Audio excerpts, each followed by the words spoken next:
ખુશ કઈ રીતે રહેવું? આના માટે ઘણા બધા મોટિવેશનલ સ્પીકરે ઘણું બધું કહ્યું છે. આ વિષય ઉપર ઘણા બધા પુસ્તકો પણ લખવામાં આવેલા છે. આ જોઈ એવું લાગે કે આજના સમયમાં ખુશ રહેવું એ કોઈ રોકેટ સાયન્સ છે. આપણા મુજબ ખુશ રહેવાના પેરામીટર શું હોઈ શકે? White collar job, bank balance, luxurious life?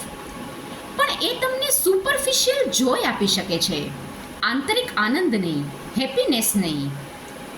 અને હેપીનેસની વ્યાખ્યા એ વ્યક્તિએ ડિફર કરે છે. ફોર એક્ઝામ્પલ, મેં એક લેખકની નાનકડી એવી વાર્તા વાંચી. એમાં એ લેખક કહે છે કે એક વખત હું બસમાં મુસાફરી કરી રહ્યો હતો. ત્યારે બસમાં એક ભાઈ પણ મારી સાથે ઊભા હતા. બહુ સાધારણ માણસ લાગતા હતા. આખો દિવસ કામ કરી અને થાકીને ઘરે આવતા હતા.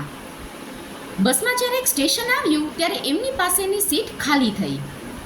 ત્યારે એને પોતે બેસવાને બદલે મને એ સીટ ઓફર કરી. મેં એને આભાર માન્યો. બીજા સ્ટેશન ઉપર પણ આવું થયું. કોઈ બીજા વ્યક્તિને એને પોતાની સીટ ઓફર કરી. આખા પ્રવાસ દરમિયાન આવું 4 વાર થયું. પછી અમે જ્યારે અમારા સ્ટેશન આવ્યું ત્યારે અમે બધા સાથે બસમાંથી ઉતરતા હતા.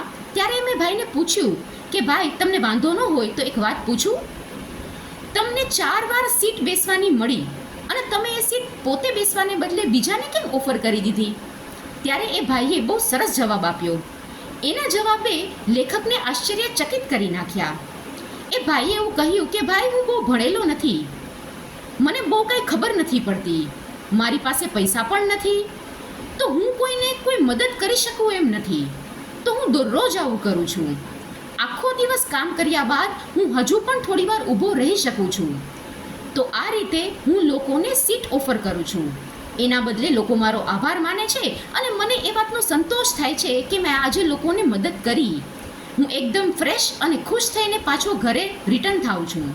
અને મને એ વસ્તુનો આંતરિક આનંદ આવે છે કે મારું જીવન એ કોકને ઉપયોગી બને છે. છે ને સરસ વાત? શિક્ષણ, બેંક બેલેન્સ, મોંઘા ગેજેટ્સ, આ બધું આપણને સમૃદ્ધ બનાવી શકે છે. પણ રોજબરોજનો આંતરિક આનંદ એ આવી નાની નાની મદદ કરવાથી આવે છે. એક વખત ટ્રાય કરજો.